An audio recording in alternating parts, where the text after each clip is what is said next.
Salut, j'espère que tu vas bien. Aujourd'hui, j'ai envie de te parler un petit peu de mon rapport à l'eau froide, à l'eau glacée, au bain glacé, etc. Parce que c'est une pratique assez particulière, même si elle s'est pas mal démocratisée ces dernières années avec le développement personnel, etc., notamment les douches froides. C'est un sujet que j'aime beaucoup et qui m'intéresse beaucoup et dont j'ai envie de te parler depuis un bon moment déjà, mais j'ai pas mal reporté plusieurs fois parce que j'avais des nouvelles expériences qui s'étaient ajoutées entre-temps, etc. Et du coup, aujourd'hui, je me suis dit que c'était un bon moment pour aborder ce sujet parce que c'est la fin de l'été, c'est la fin du moment où on a tendance à se baigner, où l'eau est chaude, etc. On arrive dans les saisons plus froides et où logiquement, la plupart des gens arrêtent de se baigner. Et moi, j'espère que je vais pouvoir continuer à me baigner le plus longtemps possible cette année parce que j'aime beaucoup l'eau froide, en fait, j'aime beaucoup les bienfaits de l'eau froide, notamment sur le mental.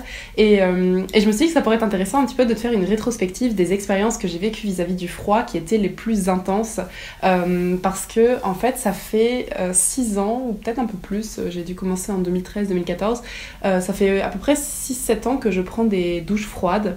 Donc, à vrai dire, j'ai jamais pris des douches exclusivement froides. C'est plutôt ce qu'on appelle des douches écossaises, c'est-à-dire du chaud puis du froid. Parfois plusieurs fois, mais généralement je le fais qu'une seule fois. Parce que mon but, c'est surtout de m'habituer aux changements brutaux de température plus que à ma résistance à l'eau froide, parce que ça, j'en ai déjà une assez bonne. Donc du coup, j'ai tendance à faire depuis 6 ans, à chaque fois que je prends une douche chaude, je termine toujours à l'eau froide. Donc pour te parler brièvement des douches froides, et ensuite je passerai au sujet des bains gelés, c'est quelque chose que j'aime beaucoup déjà d'une part parce que j'aime pas trop la sensation que la chaleur a sur notre corps. Quand tu prends une douche vraiment chaude, après t'as les vaisseaux sanguins qui sont assez dilatés, t'as la peau un petit peu, enfin ton corps est un peu gonflé et c'est une sensation assez, je me sens un petit peu fatiguée après, je me sens pas vraiment vivifiée et c'est quelque chose que je n'aime pas beaucoup. Donc globalement je suis quelqu'un qui aime pas trop la chaleur déjà de base, donc la sensation après une douche chaude, j'aime pas ça du tout. Donc naturellement en fait j'ai très vite commencé par mettre de l'eau froide sur mes jambes en sortant de la douche parce que j'ai vu que c'était bon pour la circulation quand j'étais jeune. Ça fait, ouais, c'était en 2014, donc j'avais peut-être 16-17 ans quand j'ai commencé, je sais plus trop. J'ai pris cette habitude-là d'abord sur les jambes et puis petit à petit j'ai pris l'habitude en fait de me rincer complètement à l'eau froide à la fin de chaque douche, voire même l'eau glacée. Par exemple en hiver quand les canalisations sont très froides, ça m'empêchait pas de mettre l'eau au froid au maximum et de passer toujours de l'eau froide sur moi. Et c'est quelque chose voilà, que j'ai pris l'habitude de faire comme ça assez spontanément et qui est resté dans ma vie. Et quelques années plus tard j'ai commencé à m'intéresser au développement personnel et je me suis rendu compte que c'était une pratique qui se faisait beaucoup dans ce milieu-là parce que c'est quelque chose qui est bon pour la santé, qui est bon pour le mental, pour la volonté, etc., qui dynamise, qui donne de l'énergie. Enfin, c'est quelque chose qui a plein de bienfaits. Et concernant les bienfaits, je saurais pas vraiment te dire précisément si ça a vraiment un impact sur mon système immunitaire, par exemple, parce qu'il y a des années où je suis jamais malade et des années où je suis très souvent malade. Ça dépend vraiment et il y a tellement d'autres facteurs qui rentrent en compte dans l'immunité, que ce soit l'alimentation, le stress, la fatigue, etc., que je trouve que c'est très difficile de juger si, oui ou non, le fait de prendre des douches froides a modifié mon immunité, est-ce que je suis moins malade, etc. Et il y a une autre raison à ça, c'est tout simplement que j'ai commencé à peu près à la fin de ma dépression et que la dépression, c'est quand même une maladie qui a tendance à nous affaiblir, psychologiquement bien sûr, mais aussi physiquement. Donc on est plus souvent malade aussi quand on va mal, quand on est stressé, etc. On est plus vulnérable. Et comme j'ai commencé les douches froides à peu près au moment où j'ai commencé à aller mieux, c'est encore plus délicat pour moi de dire si ça a changé quelque chose au niveau de mon immunité. Mais en revanche, ce que je peux te dire, c'est que sur le plan psychologique et mental, je trouve que l'eau froide a un pouvoir extraordinaire.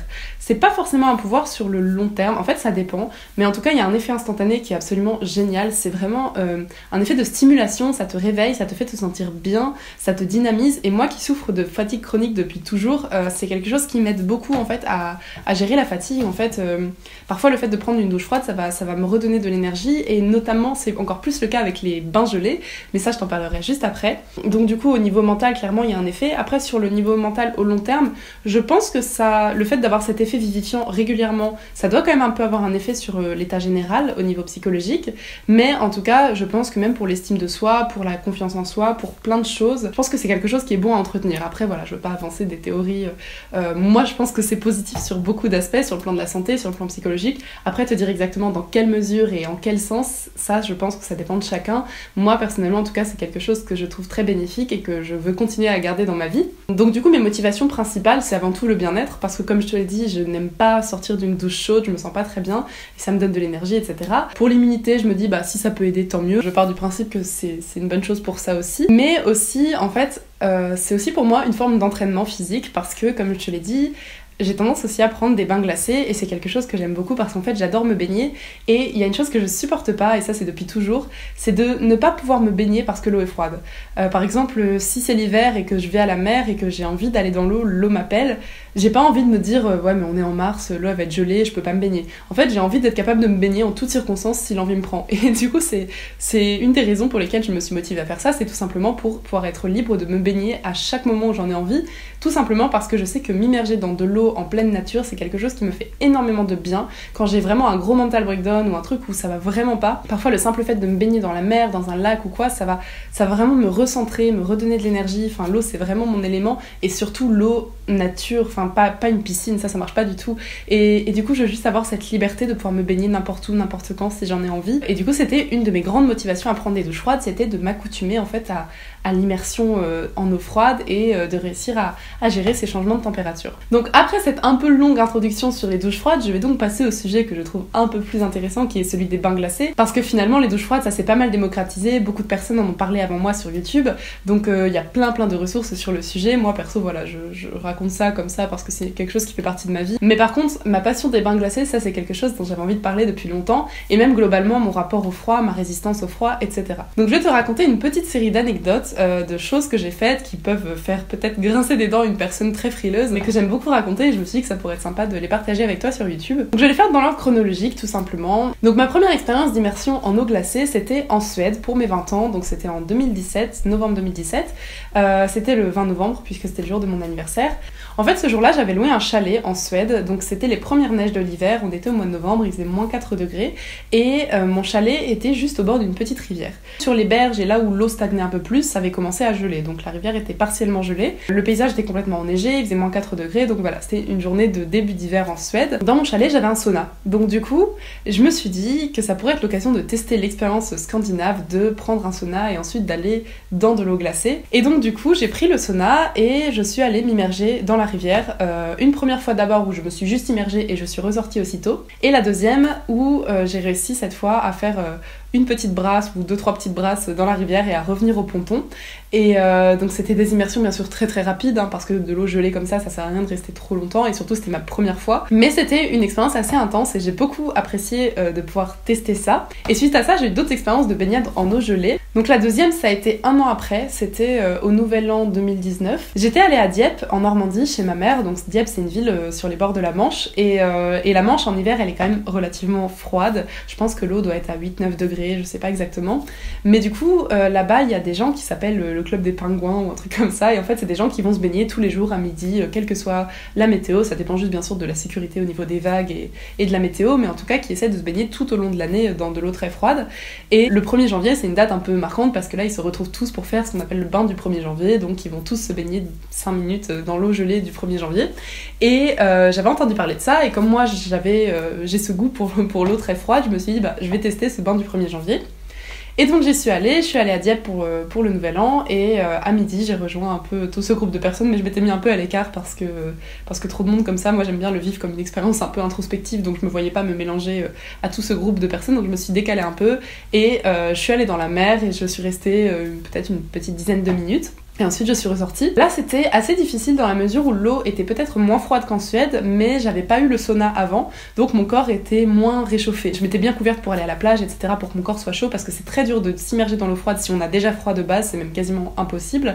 Donc le plus important c'est de bien avoir chaud avant d'arriver. Mais du coup voilà, ça a rajouté une difficulté, même si l'eau était quand même moins froide, mais du coup c'était une expérience différente et j'ai beaucoup aimé aussi. Ensuite la troisième c'était un bain en haute montagne, donc cette fois c'était en été, donc l'air extérieur était plus chaud, mais j'étais quand même en altitude, donc il faisait maximum 20 degrés je pense, et j'étais à 2300 mètres d'altitude dans le parc de la Vanoise dans les Alpes, donc 2300 mètres d'altitude c'est quand même très haut, et il y avait des glaciers pas très loin, donc c'est vraiment littéralement de la glace fondue qui coule dans les ruisseaux en haute montagne. Et en fait j'ai trouvé un petit spot qui ressemblait à un petit bassin de fées, donc tout en roche avec une petite cascade qui descendait juste après, et ça faisait donc un petit creux où l'eau stagnait, était un peu plus profonde que dans le reste de la rivière. J'étais en train de faire un trek avec mon amie Julie qui est photographe, et du coup je me suis dit bon bah vas-y je vais essayer de me baigner dans cette eau très froide après l'effort plus ça allait faire beaucoup de bien. Et je crois que c'était vraiment une eau aussi froide qu'en Suède, enfin dans mes souvenirs c'était vraiment extrêmement gelé.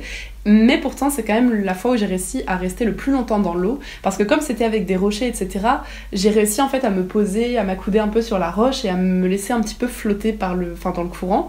Et le fait de pas bouger du tout, ça me permettait de vraiment me concentrer sur mon souffle et de vraiment intérioriser les sensations, etc. Et du coup, ça fait que j'ai pu vraiment faire l'exercice mental, presque comme un exercice méditatif, et de rester vraiment longtemps dans l'eau. Donc je pense que, en soi, j'y suis allée 2 fois, je suis allée 1 fois, je suis ressortie et j'y suis retournée. Mais au total, j'ai dû peut-être y rester une quinzaine de minutes si on condense tout. Et pareil, c'était vraiment une expérience assez dingue. C'était très très intense, mais en même temps, tout était vraiment dans le contrôle du souffle, dans l'appréhension des sensations physiques, etc. C'est quelque chose en fait qui est très très méditatif. Et en sortant de l'eau, en fait, tu te sens vraiment comme si le chaud et le froid n'existaient plus. En fait, tu te sens juste à la température idéale.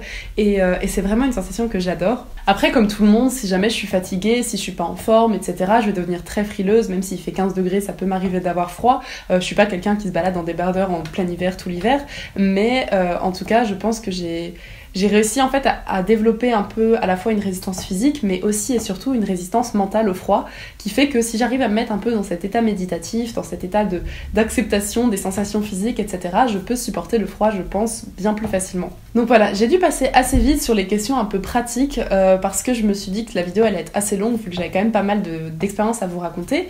Mais du coup, si ça vous dit, on pourrait faire une petite FAQ. Donc si jamais vous avez des questions pratiques sur l'eau froide, sur les douches froides, sur les bains glacés, etc., sur comment je m'y prends, comment je peux m'entraîner, ce genre de choses, je pense que je vous ferai une deuxième vidéo un peu plus technique, où je vous parlerai par exemple de ma technique pour s'habituer aux douches froides, ce genre de choses, comment je fais pour que ce soit pas trop violent. Je répondrai à vos questions d'une part, et je vous donnerai plus de détails sur l'aspect plus technique, pratique, de comment je m'y prends, quels sont mes petits conseils et astuces, si vous voulez vous démarrer les douches froides, etc. Et puis bah voilà, comme ça je me dis c'est un peu plus interactif, c'est un peu plus sympa, parce qu'en soi j'aurais beaucoup de choses à dire là-dessus, mais je sais pas exactement ce qui vous intéresse en priorité. Donc surtout n'hésitez pas à me poser vos questions sous cette vidéo, et j'y répondrai avec plaisir dans une prochaine vidéo, parce que c'est un sujet en tout cas qui me plaît beaucoup et dont j'adore parler. Donc voilà, j'espère que ça vous a intéressé, et si vous avez besoin de conseils, surtout n'hésitez pas. Sur ce, je vous souhaite une très belle journée et je vous dis à très bientôt.